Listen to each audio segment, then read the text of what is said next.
Молодец!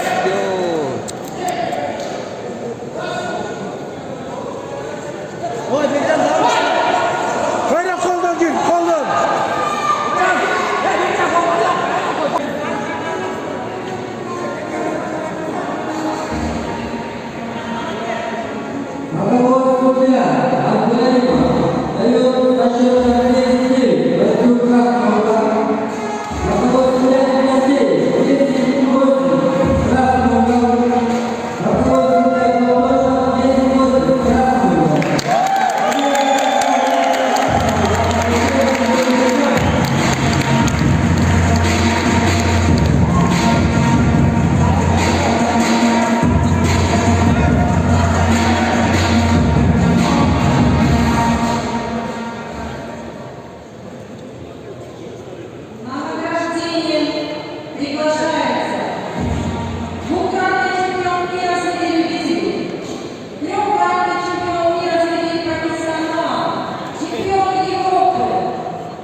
Чемпион мировой категории 51 килограммов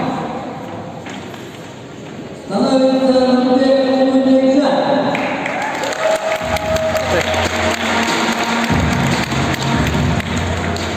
Второе место занимает Молодец! Едешь! Он не скоро попадает. Он туда поем. Жақсы! Папа! Не буду!